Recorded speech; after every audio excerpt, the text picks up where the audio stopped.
आज मुझे बड़े मंदिर की तरफ से ये मौका मिला है कि मैं गुरुजी का गुणगान करूं। गुरुजी का गुणगान करना जो है वो हमारे बस में नहीं है। वो उनका इतना, हम बहुत छोटे हैं कि हम गुरुजी के लिए, गुरुजी की शान के लिए हम कुछ कहें, लेकिन उन्होंने हर ह्यूमैनिटी के लिए, हर किसी के लिए उन्होंने इतना कुछ किया है। हमेशा उनकी ब्लेसिंग सबके ऊपर है। आज वो शिव के रूप में हम सबके ऊपर उनकी ब्लेसिंग्स हैं। तो मैं बहुत खुश नसीब हूँ कि मुझे गुरुजी ने अपनी ब्लेसिंग्स दी हैं, क्योंकि गुरुजी कहते थे कि जो सत्संग करता है उसको भी उनकी ब्लेसिंग्स मिलती हैं और जो सुनता है उनको भी मिलती हैं। तो आज मुझे ये मौका मिला है। तो मैं गुरुजी के पास गई थी 2007 में, और मुझे कुछ फैमिली प्रॉब्लम्स थी, उसके बाद मैं वहां पे गई थी। और मोस्टली ये मैंने देखा है कि जो भी लोग आए हैं ऑलमोस्ट गुरुजी के दरबार में, जो भी आए हैं, हर कोई कुछ ना कुछ परेशानी से ही गए हैं शुरुआत में। और मुझे भी जब पता लगा गुरुजी की महिमा के बारे में, गुरुजी के बारे में जब मैंने सुना, तो मेरे बच्चे पहले गए थे, तो वो मुझे लेकर गए। और उस समय मैं बहुत परेशान थी, ऑलमोस्ट मैं काफी डिप्रेस थी। लेकिन जब मैं वहां गई, ये मेरे लिए बहुत ही अच्छा दिन था कि जब मैं पहली बार गई और मैंने पहला कदम गुरुजी के मंदिर के गेट के अंदर पहला मैंने स्टेप किया, और मुझे इतनी शांति मिली, इतनी शांति मिली कि वो मैं डिस्क्राइब कर ही नहीं सकती हूँ। वो वर्ड्स में, दैट इज बियॉन्ड डिस्क्रिप्शन। तो उस दिन मैं गई तो मुझे बहुत अच्छा लगा। मैं मंदिर में गई, हम लोग गए तब बहुत थोड़ी सी संगत होती थी, बहुत ही कम।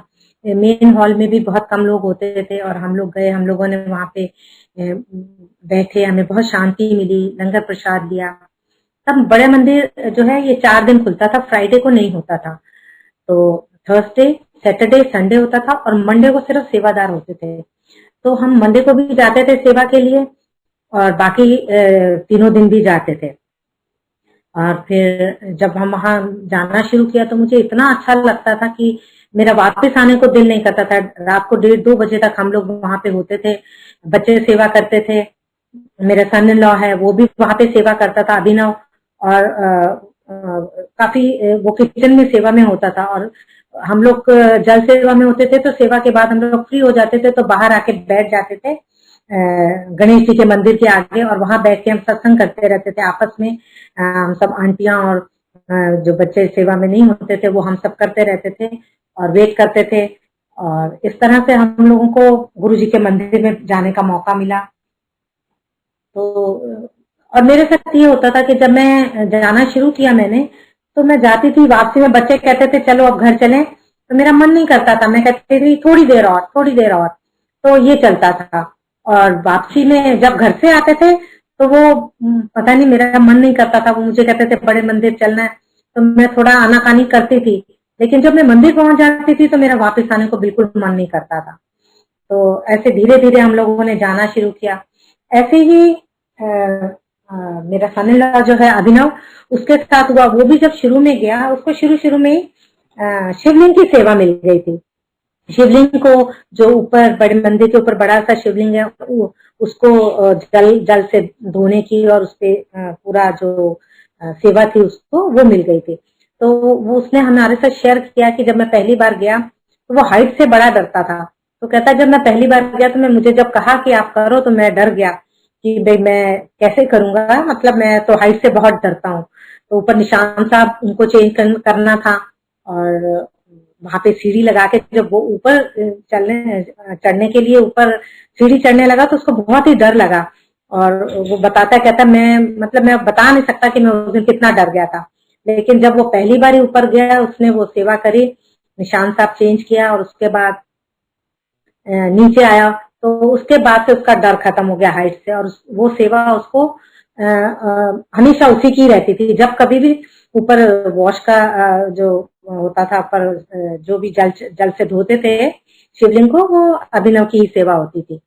तो मतलब उसने काफी साल ये सब किया जब तक वो यहाँ इंडिया में था। उसके बाद उसको जाना पड़ गया मेलबर्न में, क्योंकि उसकी शादी हो गई थी, एंड उसके बाद उसको वहां जाना था। और ये भी गुरु जी का करिश्मा है कि जिस दिन वो गया, दिसंबर में उसकी शादी हुई थी 10 दिसंबर को, और 10 मार्च को ही उसका वीजा आया था, सॉरी 8 मार्च को शिवरात्रि वाले दिन ही उसका सुबह वीजा आया था और 10 को वो चला गया था। तो ये भी गुरु जी का करिश्मा है, उनकी ब्लेसिंग्स हैं कि उस दिन भी गुरु जी ने उससे सेवा ली और उसके बाद ही वो गया। न्यू ईयर पे भी उसको शिवलिंग की सेवा मिली और वो लोग घूमने गए थे, घूम के वापस आए हैं 28 को, और उसके बाद उसको 29 को या 30 को उसको वही शिवलिंग सेवा मिली और उसने करी। तो मतलब ये किस्मत वाले हैं हम कि गुरु जी ने हमेशा अपनी ब्लेसिंग्स हम लोगों के ऊपर रखी हैं, बच्चों के ऊपर रखी, बच्चों को दी हैं, हमें दी हैं और सब संगत को देते हैं। गुरु जी की मेहर है ये कि वो हर किसी के साथ हर किसी का ध्यान रखते हैं, चाहे कोई किसी का बीमारी में हो या किसी को फाइनेंशियल हो या बच्चों की शादियों का हो, लड़कियों के लिए वो बहुत ध्यान रखते थे।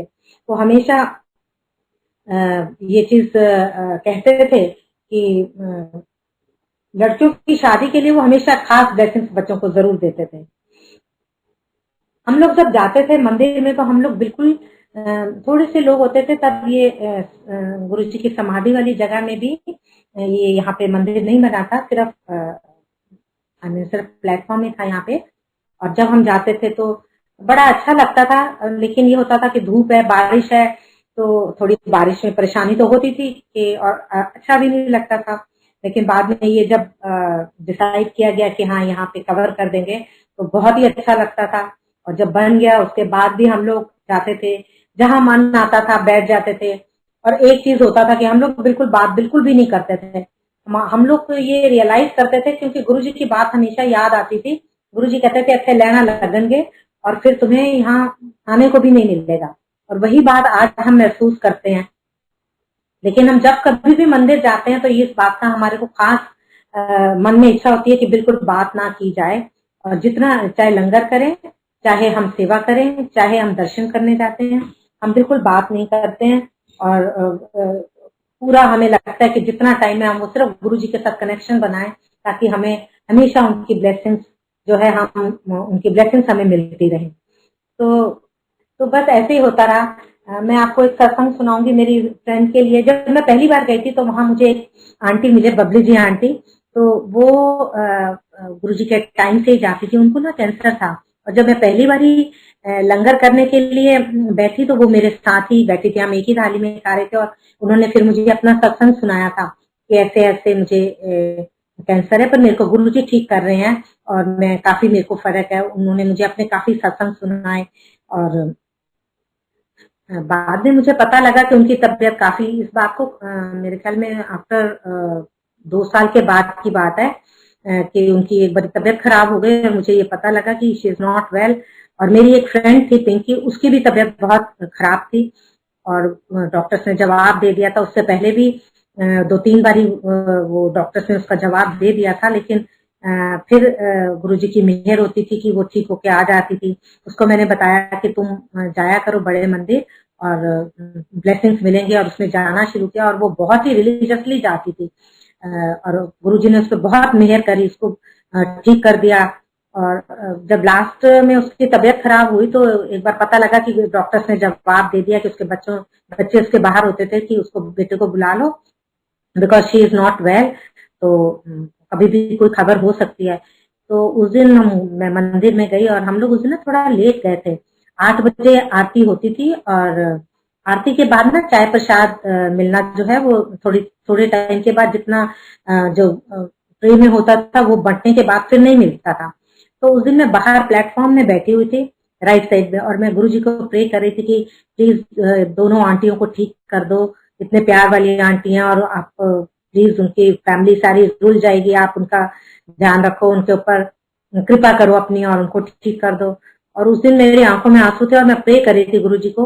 और प्रे करते करते मैं गुरु जी से, हम लोग थोड़ा सवाल कर लेते हैं ना, तो मैंने गुरु जी से सवाल करा कि गुरु जी हम आपको प्रे तो कर रहे हैं पर मुझे कैसे पता लगेगा कि आप ने मेरी रिक्वेस्ट सुनी है, मेरी प्रार्थना सुनी है या नहीं सुनी है। तो मुझे प्लीज आप बताओ, अगर आपने मेरी प्रार्थना सुनी है तो आज मुझे चाय प्रसाद मिल जाएगा तो मुझे लगेगा कि आपने मेरी प्रार्थना सुन ली है। तो उसके बाद कोई चांस नहीं था उस दिन चाय प्रसाद आने का। तो मैं अपना बैठी हुई हूँ और मेरी आंखों में आंसू थे। तो इतने में ना एक अंकल, चौधरी अंकल, वो चाय सेवा हमेशा उनकी होती थी मोस्टली। तो वो चाय प्रसाद की ट्रे लाए, मुझे दूर से दिखे तो मैं थोड़ी सी खुश हो गई कि अरे अब तो गुरुजी ने मेरी प्रार्थना सुन लिया। और वो जब आए तो वो मेरी साइड ना आके लेफ्ट साइड में चले गए।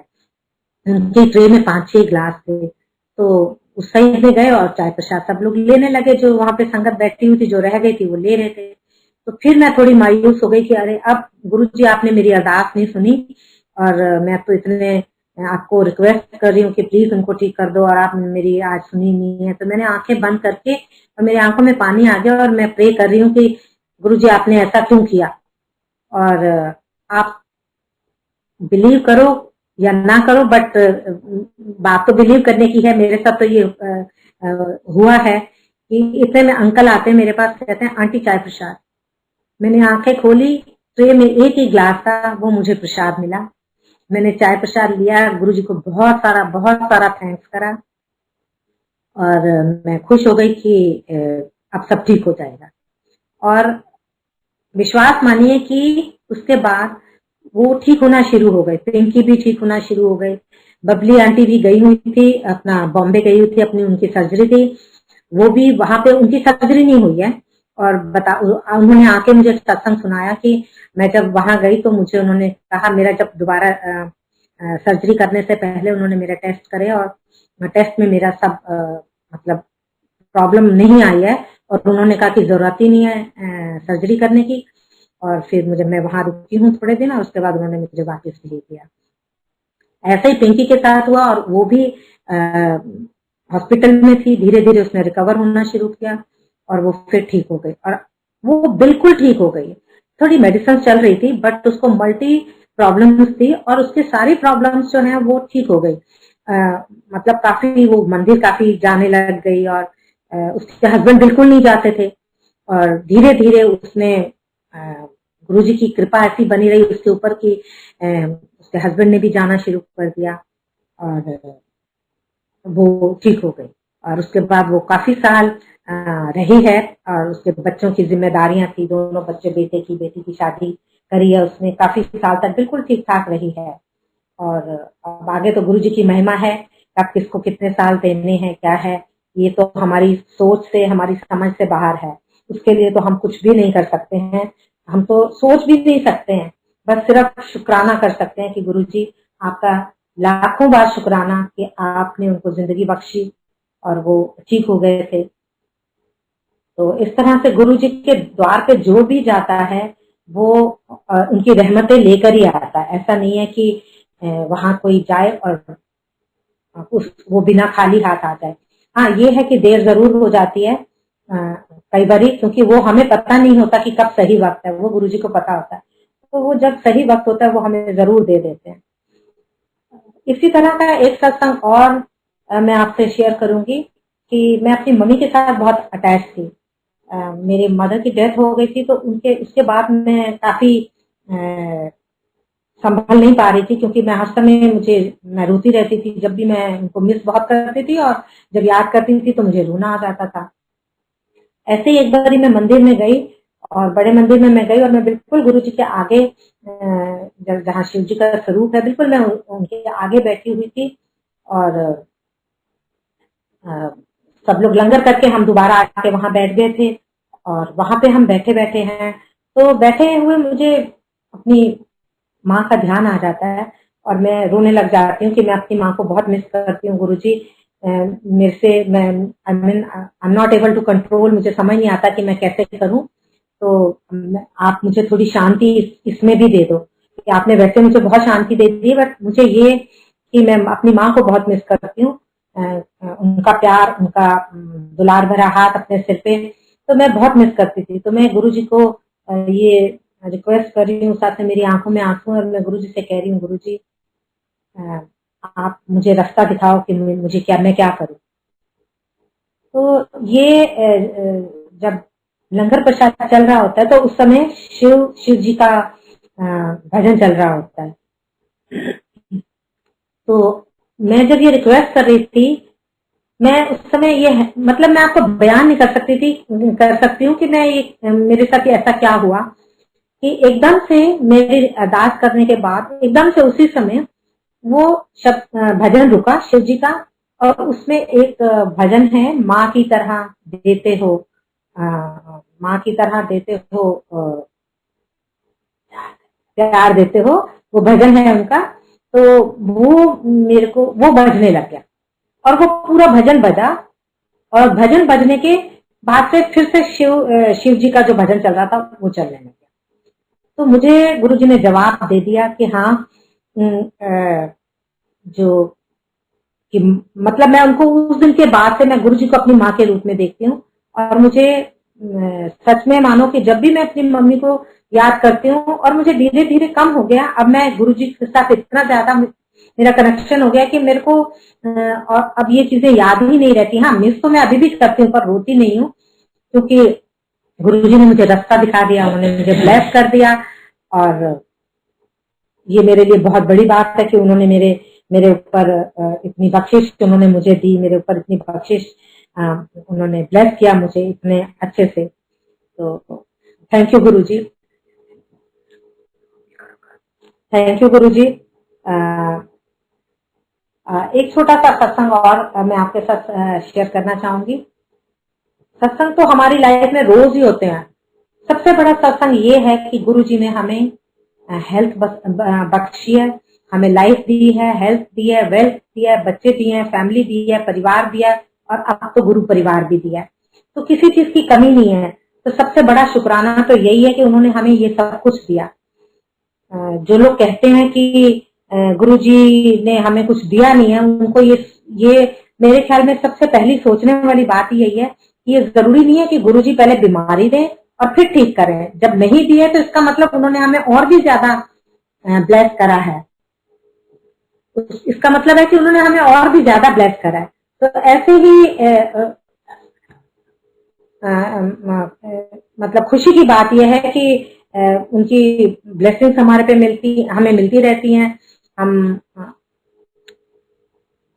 हम उनकी कृपा, हमेशा उनकी कृपा हमें मिलती रहती है। तो ऐसी एक छोटा सा सत्संग मैं आपके साथ शेयर करूंगी। मैं न्यू फ्रेंड्स कॉलोनी में रहती हूँ, और यहाँ पर भी गुरु जी का सत्संग शुरू करने का गुरु जी ने सेवा बख्शी है, और गुरु जी का उसका भी बहुत बहुत शुक्राना। किसी ना किसी रूप में वो हमसे सेवा लेते रहे, हम सेवा करते रहे। बस इस काबिल वो हमें बनाए कि हम सेवा करते रहे। बस गुरु जी से यही मांगते हैं और उनके साथ जुड़े रहें। मैं आपसे बता रही थी कि ऐसी एक बार ये सत्संग था एक संगत के घर में, और दिवाली से 2 दिन पहले, जब ये धनतेरस वाले दिन में, तो उस दिन हम लोग सत्संग था, हम बैठे थे, तो वहां पे काफी संगत आ जाती है, तो 150 संगत होती थी, और हम लोग बैठे हैं सत्संग कर रहे हैं। तो आधा घंटा पहले गुरु जी के भोग की थाली हम गुरु जी को अर्पित करने के लिए आते हैं। तो जब मैं आधा पौना घंटा पहले जब आंखें खोली, तो मैं देखा कि संगत तो उस दिन थी ही नहीं, बहुत ही कम थी, ऐसे 30-35 लोग थे। वो ये भी गुरु जी की मर्जी। तो लेकिन जिसके घर में सत्संग होता है ना और संगत ना हो, तो उसका थोड़ा सा मन जो होता है भारी हो जाता है, उसको थोड़ा अच्छा नहीं लगता, उदास हो जाते हैं वो। तो मैं गई हूँ भोग की थाली बना के, गुरु जी को भोग की थाली अर्पित करी है, और उसके बाद मैं आंखें बंद करके बैठी हूँ और मैं गुरु जी को अरदास करी, गुरु जी प्लीज गुरु जी आज अपनी संगतें लेकर आइए, क्योंकि जिसके घर में सत्संग होता है उसको अच्छा नहीं लगता। तो प्लीज, इतना बड़ा दिन है और आज आपकी संगत कम आई है, लेकिन आप कुछ ऐसा कर दो कि आज संगतें आ जाएं और रौनक लग जाए और सब अच्छे से हो जाए। अच्छे से का मतलब ये है कि जो होस्ट होता है, जो गुरु जी को अपने घर में बड़े प्यार से गुरु जी का आदर सत्कार करते हैं, और एक उनको मन में आस्था होती है कि नहीं, गुरु जी हमारे घर आए संगतों के साथ, तो उसके उसके लिए कम से कम आज आप संगत जरूर लेके आइए। और मैं बैठ गई। उसके बाद गुरु मंत्र हुआ, गुरु मंत्र के बाद आरती के लिए उठने के लिए मैंने जब अपनी आंखें खोली, तो मैंने देखा कि वहां इतनी संगत आई हुई है कि वो पूरा एरिया जो उनका घर है पूरा भर गया। और मैंने सबसे पहले गुरु जी का थैंक्स करा, गुरु जी आप छोटी सी छोटी बात भी सुन लेते हो, बड़ी तो सुनते हो, छोटी बातें भी सुनते हो। तो इस बात का मुझे बहुत बहुत मुझे अच्छा लगा कि मन को खुशी हुई और सबको खुशी हुई। संगतों ने खूब उस दिन नाचे गाए, हम लोगों ने बड़ी रौनक करी। और दिवाली, मेरे ख्याल वो दिवाली हमारी सबसे अच्छी दिवाली थी, क्योंकि गुरु जी के साथ हम लोगों ने मनाई और खूब रौनक लग गई थी, बहुत अच्छा लगा था। तो एक छोटा सा सत्संग और मेरी बेटी का है, मैं आपको बताना चाहूंगी। मेरी बेटी सदिमा मेलबर्न में होती है, उसने वहीं से स्टडी किया और वहीं पर ही रहती है। तो अभी उसकी शादी नहीं हुई थी, उससे पहले की बात है, बहुत ही छोटी सी बात है। बट देखो बच्चों का विश्वास देखिए कि कैसे गुरु जी के ऊपर उनका कितना विश्वास है, और गुरु जी के साथ उनका बच्चों का ज्यादा कनेक्शन है। मुझे सबसे ज्यादा खुशी इस बात से होती है कि गुरु जी के मंदिर में सिर्फ बड़े और बूढ़े नहीं आते हैं, बच्चे ज्यादा आते हैं। और बच्चों का उतना ही प्यार है, उस बल्कि ज्यादा है, बड़ों से भी ज्यादा। और बच्चे ज्यादा एंजॉय करते हैं, बच्चे ज्यादा खुश होते हैं सेवा करने में भी और वहां जाने में भी। जो बच्चों को खुशी मिलती है वो मतलब वो हम डिस्क्राइब नहीं कर सकते कि कैसे होता है। तो वो मेलबर्न में थी, एक बार अपना घर चेंज कर रही होती थी, मेरी छोटी बेटी रिदिमा भी वहां गई हुई थी, और उन दिनों में वो अपना घर शिफ्ट कर रही थी। तो घर शिफ्ट करा तो उसको फ्राइडे को कीज मिल गई थी, और वो जहां रह रही थी वहां पे अभी उसके वो रह सकती थी, मगर उस दिन उसको ये था कि फ्राइडे को उसके फ्रेंड्स से उसने बात करी थी, उन्होंने सब उसकी शिफ्टिंग करा दी। शिफ्टिंग क्या होती थी, पहले तो बच्चों के पास 2-3 बड़े बड़े सूटकेस होते थे, बस वही होता था। तो उन्होंने अपनी गाड़ी में शिफ्टिंग करा दी उसके घर पे, और ये लोग तब उसके उसके उस वाले घर में सेकंड फ्लोर पे उसको उसका अपार्टमेंट था, और वहां पे लिफ्ट नहीं थी, सीढ़ियां थी। तो बच्चों ने मिलके वो हैवी हैवी सूटकेसेस थे वो भी ऊपर चढ़ा दिए, और उसके बाद वो जो उसके फ्रेंड्स थे उन्होंने बाय बाय किया और वो चले गए कि उनको जाना था। अब दोनों बच्चे, दोनों मेरी बेटियां वहां पे थी, और उन्होंने बड़ी खुशी खुशी जो दरवाजा खोला तो वो चाबी से खुले ही ना। बड़ी ट्राई करी उन्होंने, खुला ना। तो उन्होंने क्या किया कि फोन करना चाहा कि जो ओनर है उसको हम फोन करते हैं, एजेंट होता है जो जिसने की दी थी, उसको उन्होंने फोन करा। तो मगर फोन नहीं उठाया, क्योंकि वहां फ्राइडे शाम के बाद सैटरडे संडे को कोई फोन ही नहीं उठाता, उसके बाद मंडे को फिर होता है। तो उन्होंने बड़ी बारी फोन करा, कम से कम 10-20 बारी इन्होंने बीच बीच में रुक रुक के फोन करते रहे कि भाई हम क्या करेंगे, अब कहाँ रहेंगे, वहां हम चाबी दे आए हैं और यहाँ हम सामान भी बाहर पड़ा और हम क्या करेंगे, हमें समझ नहीं आ रहा। तो वो काफी अपसेट हो रहे थे बच्चे, तो उनको समझ नहीं आया कि हम क्या करें, और बहुत गुरुजी को कहते हैं कि भाई अब आप रास्ता बताओ कि हम क्या करें। इतने में पता नहीं क्या हुआ, बिटिया को एक ये माइंड में क्या आया, तो उसने अपने गले से लॉकेट उतारा, और उसने सदीमा ने अपने गले से लॉकेट उतारा और नीचे दरवाजे के अंदर से स्लिप कर दिया, और बोला कि गुरुजी आप तो अंदर जाइए, हम तो अब बाहर ही बैठेंगे, आप तो अंदर जाइए, आप तो आराम से बैठिए, हम तो यहाँ बाहर ही बैठे हैं, जैसे बच्चे बातें करते हैं ना। तो इस तरह से उसने कहा। यू वोंट बिलीव कि एट दैट मोमेंट, उसी समय गुरु जी के उन्होंने लॉकेट जैसे ही अंदर उन्होंने दरवाजे के नीचे से स्लिप करा अंदर की साइड, उसी समय उनके फोन पे घंटी बजती है। उनके प्रॉपर्टी एजेंट का फोन था, और उसने सॉरी बोला, और उसने कहा मैंने आपको गलत की दे दी है, और I am so sorry, I just realise, और मैं अभी आ रहा हूँ आपके पास, मैं आपके पास अगले 30-40 मिनट्स में आपके पास पहुंच जाऊंगा और मैं आपको की दे दूंगा। तो गुरुजी ऐसे इतनी जल्दी सुनते हैं, और बच्चों की तो बहुत जल्दी सुनते हैं। मतलब उन्होंने, इसके बाद वो एजेंट आया, उसने चाबी दी, इन्होंने गेट खोला, अंदर गए और गुरुजी के बहुत बहुत थैंक्स करा, क्योंकि गुरुजी जो है सुनते तो सबकी हैं पर बच्चों की बहुत जल्दी सुनते हैं, मुझे ऐसा लगता है। तो इस तरह से छोटी छोटी चीजें हम देखते हैं, पूरे दिन में हम हजारों काम करते हैं, और हर काम में कुछ ना कुछ ऐसा होता है कि हमें लगता है कि हाँ गुरुजी की कृपा हम पर है। शुरू शुरू में जब बच्चे वहां गए तो अभी सिद्धिमा की शादी नहीं हुई थी, और हम वो बहुत मिस करती थी गुरुजी का मंदिर। कहती थी मैं यहाँ बाकी खुश हूँ लेकिन गुरुजी का मंदिर मैं बहुत मिस करती हूँ। उसकी शुरू से बड़ी इच्छा थी कि गुरुजी का एक मंदिर यहाँ पर भी हो जाए। तो बहुत बहुत वो उसके मन की इच्छा थी कि मेलबर्न में गुरुजी का एक मंदिर जरूर हो जाए, संगतें हो जाए। तो ये चीजें जो होती है, गुरुजी कितनी जल्दी सुनते हैं, कितनी बच्चों की बात स्पेशली वही मैं बता रही हूँ आपको कि सुनते हैं। तो जब हम लोग गए हुए थे, मैं और अंकल दोनों वहां पे थे, और हम लोग, मेरे नीस भी एक वहां पर है, उसकी फैमिली, उसके 2 बच्चे हैं, उसके हस्बैंड, और वो गुरुजी से मिली हुई है, वो भी गुरुजी की भक्त है। तो हमारा मन करा कि गुरुजी का सत्संग करें, तो हमने आपस में गुरुजी का सत्संग किया, बिल्कुल ऐसे ही जैसे सिस्टम होता है, बहुत पुरानी बात है।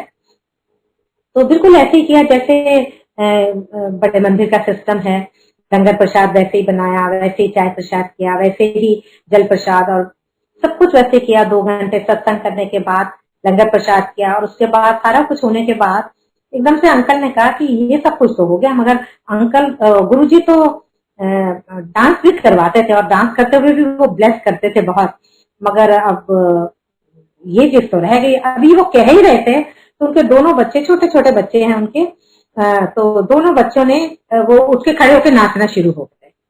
तो मतलब वो नाचना शुरू हुआ, तो गुरुजी ने एक रास्ता दिखा दिया, हम भी सारे खड़े होके, हमने सबने खूब डांस किया, बड़ा अच्छा लगा। उस दिन बारिश हो रही थी, और वो गुरु एक वो बारिश वाला शब्द जो था, मी मी वर्षे, उस दिन बारिश आ रही थी बहुत तेज, और बहुत डांस कर रहे थे, बहुत एंजॉय कर रहे थे, तो वो वाला हमने उसके ऊपर बहुत डांस किया, और बहुत गुरुजी का शुक्राना किया कि देखो गुरुजी, आप हर बात हमारी सुनते हो, छोटी छोटी बात हमारी, आप हमारी छोटी छोटी बात सुनते हो, और मतलब अच्छा लग जाता है। तो ऐसे ही वहां पे जब वो रहती थी तो बड़ा मिस करती थी। तो एक बार क्या हुआ कि उसकी शादी के बाद, नेक्स्ट ईयर की बात है, उसकी शादी हो गई, उसके बाद उसके हस्बैंड भी चले गए। तो गाड़ी ली थी उन्होंने, पीछे गुरुजी लिखा हुआ था, तो ये बड़ा मिस करती थी, कहती यहाँ पे ना गुरुजी, दिल करता है कि यहाँ पे भी गुरुजी की प्रेजेंस वाली गाड़ियां हो और संगत हो, ताकि हम लोग यहाँ पे सत्संग शुरू करें। तो मिस करती थी काफी ज्यादा। तो अब ये देखो, ये गुरुजी ने ही कराया कि एक बारी मेरे सन इन लॉ अभिनव किसी ऑफिस में गए थे, कहीं काम से गए थे, तो वो अंदर गए हैं, तो ऐसी कोई संगत, एक फैमिली यहाँ से, एक कपल था, यहाँ से गया होगा, तो उसने बाहर देखा, बाहर गुरु गाड़ी के ऊपर लिखा हुआ था गुरुजी, ब्लेसिंग ऑलवेज गुरुजी। तो उन्होंने देखा और वो वहां रुक गए। वो वेट कर रहे थे वो कपल की, ये किसकी गाड़ी है, कौन आता है, तो उससे बात करते हैं कि कौन से गुरुजी हैं। तो अभिनव कहते हैं जब मैं आधे घंटे के बाद बाहर आया, तो उन्होंने कहा कि हम तुम्हारी वेट कर रहे थे कि आपकी गाड़ी के पीछे गुरुजी लिखा हुआ है, तो ये कौन से गुरुजी हैं। तो अभिनव ने बताया कि ये भाटी माइंस में है हमारे गुरुजी, और उनका मंदिर है, बहुत अच्छा बड़ा सा शिवलिंग है, और बहुत सुंदर सा उनका मंदिर है। तो हम वहां जाते थे, अब यहाँ आ गए हैं, तो बस उनकी ब्लेसिंग्स हैं हमारे साथ, तो बहुत याद करते रहते हैं। तो उसने कहा मेरी अभी अभी शादी हुई है, और मेरी जो वाइफ है वो गुरुजी को बहुत मानती है, तो अ, उसको बहुत अच्छा लगेगा सुन के कि भाई यहाँ पे गुरुजी की संगत यहाँ पे है। तो इन्होंने कहा, ये अभिनव तो खुश हो गए, इन्होंने तो उसी समय उसको बोला, अच्छा आप आइए वीकेंड पे हमारे घर, अपना एड्रेस चेंज करा, आप आइए और हम गुरुजी का सत्संग करेंगे। वो भी बहुत खुश हो गया कि चलो हमें गुरुजी की संगत मिल गई है, और अब हमारा परिवार थोड़ा सा बड़ा हो गया है। तो वो फिर बहुत खुश हुआ, उसने उनको इनवाइट किया, फिर वो आए, इन्होंने अपने घर में सत्संग किया।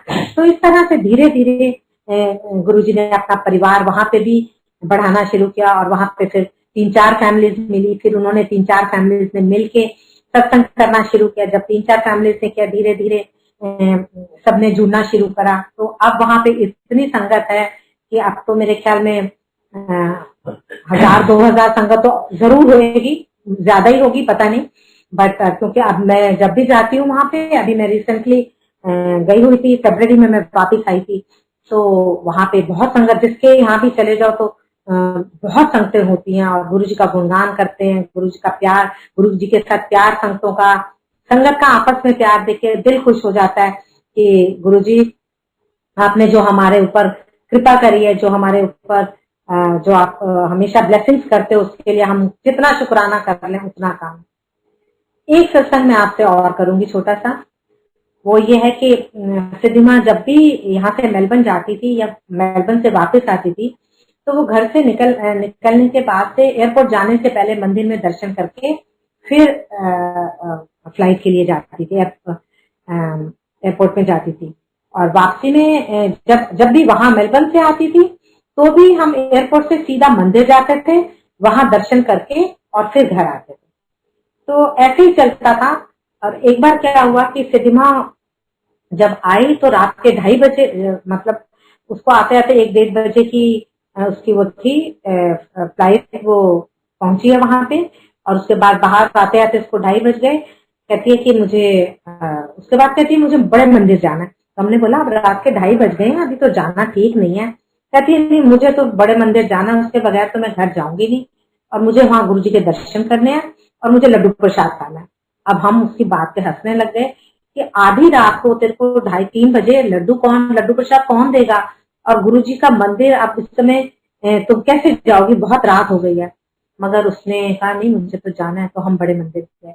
उस समय में मंदिर लॉक नहीं होता था, छोटा गेट जो होता था वो अंदर से कुंडी लगी होती थी। तो हम लोग हाथ डाल के हम लोगों ने उस दिन मतलब वहां माली अंकल जो थे वो बिल्कुल वहीं पर ही गणेश जी के मंदिर के आगे सोते थे। तो हमने वहां पे कुंडी खड़काई तो वो उठे। तो हमने उनको कहा कि ऐसे ऐसे हम आए हैं बाहर से और हमें थोड़ा सा दर्शन करने की इच्छा है।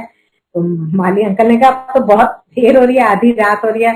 तो हमने कहा देख लो, थोड़ा सा माथा टेकना है, अगर आप कहो तो वो तो उन्होंने फिर हमें दर्शन कराए और हम लोग अंदर गए, मंदिर में दर्शन किए। और बहुत पुरानी बात है, इस बात को तो अब ऑलमोस्ट 10-11 साल हो गए हैं। तो हम लोगों ने दर्शन किए और 10-11 भी नहीं बल्कि 12-13 साल हो गए हैं इस बात को।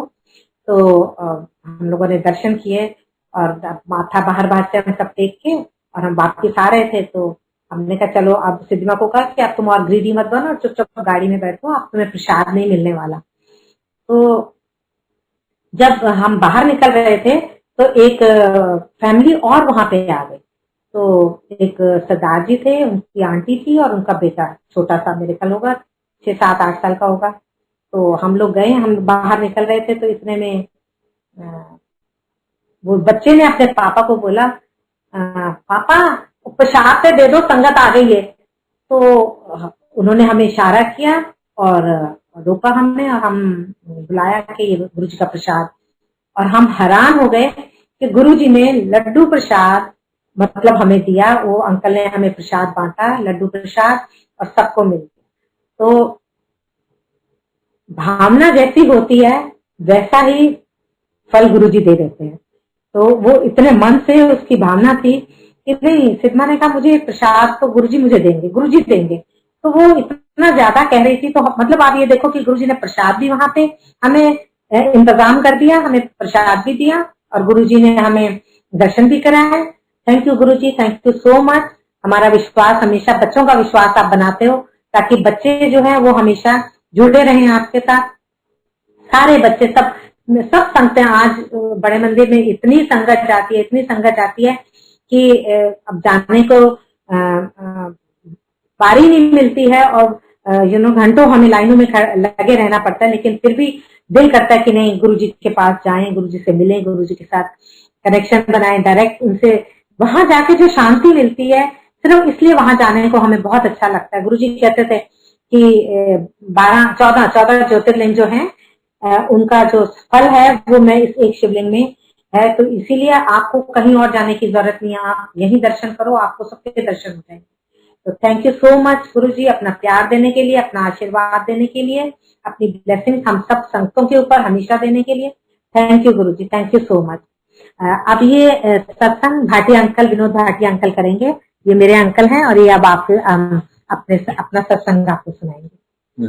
जय गुरु जी, संगत जी, एंड थैंक यू गुरु जी कि हमें इस काबिल बनाया कि हम सत्संग शेयर करें। इतनी ब्लेसिंग है आपकी सारी संगत के ऊपर, तो हम उसका बयान नहीं कर सकते। मगर गुरु जी कैसे इंस्पायर करते हैं सत्संग करने के लिए, ये भी समझ में नहीं आता। गुरु जी के लिए समय सीमा कोई भी चीज मायने नहीं रखती है। जब हम शुरू में गुरु जी के पास जाने लगे तो फ्रेंड्स वगैरह से थोड़ा दूर होने लग गए, क्योंकि गुरु जी का दरबार शाम को लगता था, रात को, तो सबसे मिलना जुलना थोड़ा कम हो गया। और यहाँ मजा आने लग गया, वहां अब हमने छोड़ना शुरू कर दिया धीरे धीरे। अपने संगी साथी जो भी हैं, किटियां वगैरह सब छोड़ने लग गए। तो एक बार की बात है, 26 जनवरी थी शायद, उससे 2 दिन पहले बच्चों ने अचानक प्रोग्राम बनाया, कहते हैं चलो हम लोग जयपुर घूमने चलते हैं। मेरी दोनों बेटियां और वाइफ और मैं गाड़ी में बैठे 10 मिनट में तैयार हुए। 3, साढ़े 3, 4 बजे के करीब हम लोग निकले कि 2 छुट्टियां हैं तो चलो जयपुर घूम कर आते हैं। तब गुरु जी पे विश्वास बन चुका था और बनता जा रहा था और गहरा होता जा रहा था कि गुरु जी सब कुछ कर सकते हैं, किसी भी समय कुछ भी कर सकते हैं गुरु जी। तो हम लोग तैयार हुए अपना और 3:30, 4 बजे हम लोग जयपुर के लिए चल पड़े। गाड़ी में पेट्रोल फुल कराया और निकलते गए। तो अभी मेरी छोटी बेटी गाड़ी ड्राइव कर रही थी। शाम के जब 5:30, 6 बजे के करीब थोड़ा अंधेरा होने लगा, मानेसर को हम शायद क्रॉस कर चुके थे और आगे मानेसर से भी काफी आगे निकल चुके थे हम लोग, मगर अभी थे हम हरियाणा में। तो मैंने बिटिया को बोला कि गाड़ी साइड पे रखो, अब गाड़ी मैं ड्राइव करूंगा, अंधेरा होने लग गया। तो उसने गाड़ी मेरे को दे दी और गाड़ी में ड्राइव करने लग गया, वो मेरे साइड पर बैठ के। हम जा रहे हैं तो रास्ते में एक गांव का क्रॉसिंग पड़ा बिना रेड लाइट का ही। तो थोड़ा सा ट्रैफिक था और एक पुलिस वाले ने हाथ देख के गाड़ी रोकी हुई थी। तो हमने भी अपनी गाड़ी रोक दी। गाड़ी रोकी और जब उसने इशारा किया तो हमने गाड़ी आगे बढ़ाई। तो इतनी देर में गांव में जैसे आपने देखा होगा जोंगा चलते हैं, वो जोंगा हमारे ओवरटेक करता हुआ आगे निकला और उसने मेरा आगे का बम्पर पता नहीं कैसे बम्पर निकाल दिया। तो अब बीच सड़क में मैं गाड़ी कहाँ रोकता, चौराहा क्रॉस किया, आगे जाके जैसी मैंने गाड़ी रोकी तो वो जोंगा वाला भी रुक गया। तो मैं गाड़ी रोक के अपने बम्पर को देख रहा हूँ कि बम्पर गिर गया, इसको कैसे एडजस्ट करूं, गाड़ी चलाने में दिक्कत ना हो। तो मैं उसको ठीक ही कर रहा था। इतनी देर में क्या देखता हूँ, उस जोंगा में से 10-15 यंगस्टर्स होंगे, 20-22 साल के लड़के, उम्र के लड़के थे सारे। वो निकल कर आए और मेरे को घेर लिया चारों तरफ से। और चारों तरफ से घेर लिया तो एक सीन के लिए तो मैं थोड़ा हैरान हुआ कि क्या बात हुई। तो कहने लगे कि आपने हमारी गाड़ी को टक्कर मारी है। मैंने कहा टक्कर मैंने तो नहीं मारी है, मैं तो सीधा ही जा रहा था, आपके उससे ही मेरा बम्पर उठ रहा है, ये देखो मैं इसको ठीक भी कर रहा हूँ, तो आपकी उससे हुआ है। तो मगर वो नहीं माने और लड़ाई झगड़े पे उतर आए और कुछ ने उसमें से ड्रिंक भी करी हुई थी। तो अब 3 औरतें मेरे साथ, 2 बेटी और एक वाइफ, उन्होंने डर के मारे अंदर से गाड़ी इग्निशन बंद करके गाड़ी अंदर से लॉक कर ली और मैं गाड़ी के साइड पे खड़ा हूँ। घबराहट के मारे हालत खराब हो रही है, गांव के लोग हैं, अंधेरा होने वाला है, क्या करूं इनका। तो इतने में एक लड़का आया, उसने मेरा चश्मा उतार लिया और बोला कि 15,000 रुपए तो आपने हमारी गाड़ी ठोकी है, 15,000 रुपए लेके जान छोड़ेंगे। मैंने गाड़ी कोई नुकसान नहीं हुआ, मेरा नुकसान हुआ, आप दिखाओ आपका क्या नुकसान हुआ है, और गाड़ी आपकी वजह से लगी है मेरे को। मगर वो थे कि बात मानने को तैयार ही नहीं थे। तो उन्होंने मेरे को, सबने घेरा हुआ था चारों तरफ से, एक ने चश्मा उतार के साइड पे ले गया। ये क्या अच्छी मुसीबत। इतनी देर में एक लड़का और बोला नहीं निकालो फटाफट 15,000, और मेरी बैक पॉकेट में से वो पर्स खींचने लगा। और एक लड़के ने और पता नहीं क्या, शायद मारने की नीयत से, क्या करने की नीयत से, ड्रिंक करी हुई थी उन्होंने, नशे में धुत थे, पता नहीं क्या करने के लिए उसने क्या किया। मैंने एकदम से, जब वो ऐसा करने लगे तो मेरे से बर्दाश्त नहीं हो रहा था, तो मैंने एकदम से अपनी आंखें बंद करी। तो तब पता नहीं कैसे गुरु जी का ध्यान, गुरु जी बचा लो आज तो इनसे, गुरु जी बचाओ। मैंने ऐसे बोलना ही था मेरा, तो मैंने अपनी आंखें बंद करके ये बोला गुरु जी बचा लो। ऐसे बोला और देखा कि एकदम से चुप्पी छा गई वहां पे। मैंने ये क्या हुआ, एकदम से अभी तक इतना शोर मच रहा था, एकदम से ऐसी चुप्पी क्या छा गई। तो डर के मारे मैंने आंखें खोली जैसे, तो देखता हूँ कि आप यकीन नहीं मानोगे कि वो सारे के सारे लड़के ऐसे स्टैचू की तरह खड़े हुए थे कि जैसे उनको स्टैचू ही कर दिया हो किसी ने। जिसका हाथ जहां था वहीं रुका हुआ। 1 सेकंड, 2 सेकंड, 5 सेकंड, 10 सेकंड तक ऐसा माहौल मेरे सामने बना। मेरी सांस में सांस आई, कुछ हुआ, मैं कुछ तो हुआ है। इतनी देर में क्या देखता हूँ कि जो लड़का मेरा चश्मा लेके आगे चला गया था वो आ गया। साहब का चश्मा दो, साहब का चश्मा दो। उसने मेरे को चश्मा दिया। दूसरा कहने का सॉरी सॉरी। जो सबसे ज्यादा बदतमीजी कर रहा था, जो पर्स भी छीनने की कोशिश कर रहा था, एकदम से खड़ा हो गया, सॉरी अंकल सॉरी, बड़ी गलती हो गई, हमसे गलती हो गई, वेरी सॉरी वेरी सॉरी। बार बार माफी मांगने लगे। कहते आप कहाँ जा रहे हो? मैं कहा हमने आगे जाना है। अब मैं उनको ये भी नहीं बताना चाहता था हम जयपुर जा रहे हैं। मैं कहा हमने, कहते कहाँ जाना है? जयपुर जा रहे हो? मैं जाना आगे जाना। तो बोलता अरे रास्ता दो रास्ता दो साहब।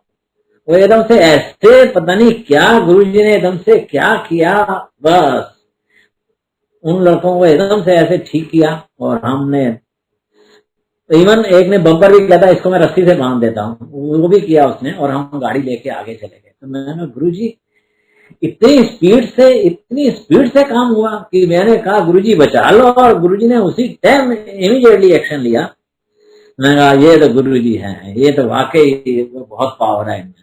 हम वहां से जयपुर से आए तो पहले हमने गुरुजी का एक स्वरूप था हमारे पास छोटा सा, तब स्वरूप भी नहीं मिलते थे मंदिर में से, बहुत कम, बड़ी मुश्किल से मिलता था स्वरूप। तो हमें छोटा सा स्वरूप था, अपनी अलमारी में रखा हुआ था। उसको वापस आके हमने सबसे पहले उस स्वरूप को निकाला और अपने मंदिर में उसको स्थापित किया। और उसके बाद तो बस गुरुजी का तो करिश्मा एकदम से चालू हो गया। बस गुरुजी से अब जो भी बात होती है हमारी, गुरुजी है हमारे लिए। बस गुरुजी के अलावा हमें कुछ और नहीं सोचता। सब संगत जो भी एक बारी गुरुजी से हो जाती है, गुरुजी के गुरुजी जुड़ जाती है, तो फिर बस उसको गुरुजी के अलावा कुछ नहीं दिखता। और है भी सच, क्योंकि गुरुजी हैं ही ऐसे हमारे। एक और मैं सत्संग शेयर करता हूँ। मैं एक बारी जब हम न्यू फ्रेंड्स कॉलोनी में रहते थे तो सत्संग सुनते थे। गुरुजी कहते थे वहम ही ना भवो, वहमों में नहीं डरना, वहम बेकार की चीज है, मैं तुमको सबको वहमों से निकालने आया हूँ। तो किसी एक संगत ने पूछ दिया गुरुजी बिल्ली रास्ता काट जाती है वहम होता है? कोई वहम नहीं करता, गुरु का नाम लो, गुरु बड़ा की बिल्ली बैठी। तो मैं नोएडा से आ रहा था, तो आश्रम चौक पे एक पेट्रोल पंप पड़ता, लगा मेरे को कि मेरे एक टायर में हवा कम हो गई है, और रात के 10 सवा 10 बजे का टाइम था। तो मैं वहां रुका, गाड़ी में पेट्रोल डलवाया और एयर के लिए उसको बोला, देखा तो टायर में हवा बहुत कम है। तो वहाँ एयर वाले को बोला, कहता नहीं अब तो हमने कंप्रेशर बंद कर दिया, हम हवा नहीं डालेंगे इसमें। मैं कहा देखो बिल्कुल गाड़ी बैठ जाएगी, जाना थोड़ी दूरी है, अगर पंचर होगी तो पंचर लगाना पड़ेगा, मेरे को बहुत मुश्किल हो जाएगा, प्लीज हवा भर दो। मैंने उसको बड़ी रिक्वेस्ट करी, वो नहीं माना, टच से मत ना हो। फिर मैंने 50 का नोट निकाला, मैंने ये ले 50 रुपए ले, गाड़ी में हवा भर दे। जैसे तैसे उसने 50 रुपए लिए और कहता एक ही टायर में भरूंगा। मैं तुम एक में ही भर, एक टायर में हवा भरी। मैंने उसको 10 बार थैंक्स किया। जब उसको थैंक्स कर रहा था, फिर मैं सोच रहा हूँ कि भगवान ने, गुरुजी ने हमारे लिए इतनी हवा बनाई है और हम उनको थैंक्स नहीं करते, और इसको मैं इतना थैंक्स कर रहा हूँ, और वो भगवान ने मैं फ्री में हवा दी है। मैं ये बातें अपने मन में सोचता हुआ गाड़ी मैंने स्टार्ट करी, और अंदर की सड़क से मैं आ रहा था। तो जैसे ही अपने घर की बैक साइड की लेन में मैं एंटर हुआ, एक बिल्ली मेरा रास्ता काट गई।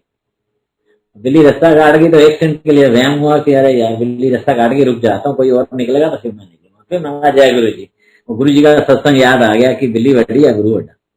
तो मैं अपना गुरु जी का नाम जय गुरु जी बोला और अपना चल पड़ा।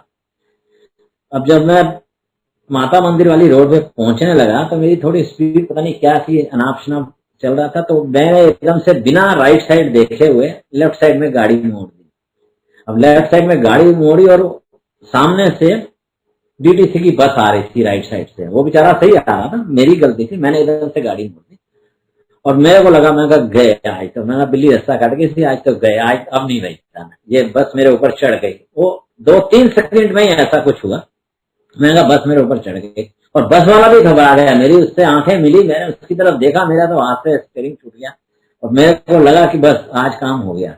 और बस वाला भी घबरा गया कि ब्रेक मारो तो कितनी मारो, ये गाड़ी के ऊपर तो मैं चढ़ ही जाऊंगा। इतनी देर में पता नहीं सामने से क्या हुआ। मैं कहा जय गुरु जी, बचाओ गुरु जी। और सामने से एक बच्चा बिल्कुल दौड़ता हुआ आया और मेरी गाड़ी और बस के बीच में से निकला। बस वाले को फिर तो ब्रेक मारने थी, उसने इतनी जोर से ब्रेक मारी, इतनी जोर से ब्रेक मारी कि हर किसी का जाते हुए आते जाते की सबकी नजरें वहां रुक गई कि इतनी आवाज हुई। और गाड़ी फिर भी सरकते बिल्कुल मेरे व्यू मिरर के साथ आके टच हुई, व्यू मिरर टूट गया और गुरुजी ने एकदम से ऐसे बचाया। तो फिर तब मैंने सोचा, मैं वाकई बिल्ली नहीं, गुरुजी बड़े हैं, गुरुजी का नाम लिया और गुरुजी ने कैसे बचाया। तो ऐसे हमारे गुरुजी, ऐसे हैं हमारे गुरुजी। गुरुजी का तो बस हमारे पास तो कुछ और बात होती नहीं है। गुरुजी और गुरुजी गुरुजी गुरुजी सब कुछ कर सकते हैं, बस सिर्फ उनके साथ हमारा विश्वास बना रहे। हम यही प्रे बार बार करते हैं, गुरुजी बस हमें अकल नहीं है, हम इतने समर्थ नहीं है, आप प्लीज ऐसा कुछ करते रहना कि आपकी कृपा हमारे पे बनी रहे और हम आपसे जुड़े रहे, हम मंदिर जाते रहें और अच्छे काम करते रहें। इसी अच्छे काम से एक सत्संग मेरे को और याद आ गया, मैं वो भी शेयर करना चाहूंगा। वो ऐसा है कि अभी 3-4 साल पुरानी बात है, बड़े मंदिर में हम लोग आए तो उस दिन संगत, बहुत ज्यादा संगत थी। तो हम जब मेन दरबार से बाहर जाने लगे, जहाँ गुरु जी का रूम बना हुआ है, बाहर गुल्लक रखी हुई है, तो मैंने अपनी जेब से एक नोट निकाला और सोचा गुल्लक में डाल दूं, मगर इतनी संगत थी, इतना रश था उस दिन कि वो सेवादार ने उस तरफ जाने ही नहीं दिया और बोला नहीं अंकल इधर से जाओ। और मेरी आदत है कि सेवादार बोल रहे हैं कि ऐसे जाओ तो मैं सेवादार का कहा नहीं डालता, जैसे सेवादार गाइड करते हैं वैसे ही करता हूँ मैं। तो उसने मना किया कि अंकल इधर से निकल जाओ, तो मैं उधर से निकल गया और मेरी मुट्ठी में वो नोट मुट्ठी में ही रह गया। तो आंटी ने धीरे से पूछा क्या हुआ, मैं कहा नहीं डाल पाया, अगली बार डाल देंगे। और मैंने वो उठा के अपना ऊपर वाली पॉकेट में वो नोट रख लिया। तो लंगर किया, लंगर करने के बाद घर आए, रास्ते में गाड़ी चलाते हुए मैं आ रहा हूँ और मन में सोच रहा हूँ गुरुजी आज मैं थोड़ी सी भेंटा देना चाहता था, आपने स्वीकार नहीं करी, तो मेरे से क्या गलती हो गई। मैं मन ही मन में कुछ सोच रहा हूँ इस बारे में कि गुरुजी मेरे से क्या गलती हो गई, आज आपने मेरी भेंटा नहीं दी। खैर घर पहुंचे, रात सोए। अगले दिन संडे था तो घर में कुछ काम चल रहा था, कारीगर वगैरह लगे हुए थे, तो कुछ सामान चाहिए था। हमारे घर के पास में ही मार्केट है जहाँ से ये हार्डवेयर वगैरह मिल जाता। तो आंटी ने बोला कि ये सामान चाहिए ना, अच्छा भी मैं ला देता हूँ। तो मैंने वो चांद से वो जो मंदिर में शर्ट पहनी थी वही शर्ट पहनी और मैं कहा मैं अभी ला देता हूँ। पर्स उठाया, नीचे पॉकेट में डाला और निकला हूँ। जैसे ही घर से बाहर निकला हूँ तो सड़क क्रॉस करो तो राइट साइड में पार्क है, पार्क के फुटपाथ से मैं चल के जाता हूँ तो सामने से एक यंग सा लड़का 20 साल का होगा, तो सामने से आया और मेरे को कहता है अंकल। उसने ऐसे बोला अंकल, हाथ का इशारा करके। तब हमें कोई अगर अंकल संबोधित करे तो हमें ये लगता है कि संगत ही है ये। तो मैं कहा हाँ जी बोलिए। कहता है एक रिक्वेस्ट कर सकता हूँ मैं आपसे। तो फिर मेरे को लगा कि ये संगत नहीं है, इसने वैसे ही मेरी एज के अकॉर्डिंग मेरे को अंकल बोलना है। तो मैं कहा हाँ बोलो बेटे। लड़का शरीफ सा लग रहा था, तो थोड़ा सा परेशान उदास सा लग रहा था। मैं क्या हुआ? कहता है एक छोटी सी रिक्वेस्ट है, मैं कर लूँ आप अगर सुनो, 2 मिनट लगेंगे। मैं कहा हाँ बोलो। कहता है ऐसा मैं पंजाब से आया हूँ और जिस मार्केट में मैं सामान लेने जा रहा था वहां पे प्लेसमेंट सर्विस वाले 3-4 ऑफिस हैं जो मिडिल ईस्ट में लेबर भेजते हैं। तो वो लड़का भी उसी काम के लिए आया हुआ था, उसने जैसा कि बताया। कहता मैं कल आया था तो यहाँ पे अप्लाई करने के लिए, मगर कल मेरा काम नहीं हुआ, बहुत लेट हो गया तो मेरे को यहीं रुकना पड़ा। रात को मैं यहीं सो गया पास में दुकान के बाहर, अंदर कहीं कमरा वगैरह मिला नहीं मेरे को, मैं यहीं सो गया। रात को किसी ने मेरा बैग भी निकाल लिया, मेरा पासपोर्ट भी निकाल लिया, मेरे पैसे भी निकाल लिए, मेरे पास अब कुछ भी नहीं है और फोन भी नहीं है, फोन भी चोरी हो गया मेरा। मैंने इधर बोला कि मेरे को फोन करना है तो घर में फोन करना है, तो फोन तो उसने करने दिया मगर हेल्प नहीं करी किसी ने। अब मेरे पास घर जाने के लिए पैसे नहीं है और अगर वहां से कोई आता है तो उसको 1 दिन लग जाएगा। मैं क्या करूं, मेरे को कुछ समझ नहीं आ रहा, अगर आप कुछ हेल्प करो। तो ऐसे में मन में विचार आ रहे पता नहीं झूठ बोल रहा है क्या बोल रहा है, नहीं अनजाने में क्या एकदम से मेरे दिमाग में आया। मैं जो रात को गुल्लक में डालने के लिए जो मैंने पैसे निकाले थे और मेरी मुट्ठी में थे, मैंने ऊपर के पॉकेट में डाल दिए थे। मैंने देखा ऊपर के पॉकेट में अभी भी वो पैसे पड़े हुए हैं। मैंने वो पैसे निकाले और उसको पकड़ा दिया। 500 रुपए का नोट था, मैंने उसको दिया तो एकदम से उसको भी लगा कि भाई ये 500 रुपए का नोट एकदम से दे दिया। मैंने इतनी बात बोली, मैंने उसको बोला कि ये रख लो। कहता आप अपना फोन नंबर दे दो, मैं गांव जाते ही आपको भिजवा दूंगा। मैं कहा नहीं ये जरूरत नहीं है भेजने की, ये तुम्हारे लिए ही आए हैं, ये तुम्हारे लिए ही बचे हुए थे, तुम रख लो इसको। तो वो एकदम से रुआंसा सा हो गया। तो कहता है गॉड ब्लेस यू। और जब उसने जो मेरे को ये बोला तो मेरे को लगा कि उसने ऐसा बोला जैसे मेरे को लगा कि उसने बोला गुरुजी ब्लेस यू। मैं कहा वाकई गुरुजी ने ब्लेस कर दिया। मैं तो अपने मन में सोच रहा था कि गुरुजी ने मेरा भेंटा स्वीकार नहीं किया, मगर गुरुजी को पता था कि कल इस लड़के को जरूरत है और इसको पैसे देने हैं, तो इसलिए उन्होंने नहीं स्वीकार किया। तो मैंने मन ही मन गुरुजी को भी थैंक्स किया और वहां से निकला। ऐसे गुरुजी कई बार क्या सर्कमस्टांसेस क्रिएट कर देते हैं, हम लोगों को समझ नहीं आता, हमें उस टाइम लगता है कि पता नहीं क्या हुआ, ये ऐसे क्यों हुआ, मगर बाद में हम उस चीज को सोचते हैं कि ये इसलिए हुआ था, ये ऐसा इसलिए किया था, गुरु जी को तो पता सब कुछ, इसलिए ये ऐसा हुआ। गुरु जी की महिमा गुरु जी ही जाने, गुरु जी की महिमा गुरु जी जाने, उनको पता है कि कब क्या करना है, कैसे करना है। हम तो ये चाहते हैं कि उनकी कृपा हमेशा हम पर बनी रहे, सब पर बनी रहे, और गुरु जी के संगतें जो हैं वो हमेशा ऐसे ही बढ़ती रहे और हमारा परिवार बढ़ता रहे। जय गुरु जी। जय गुरु जी। जय गुरु।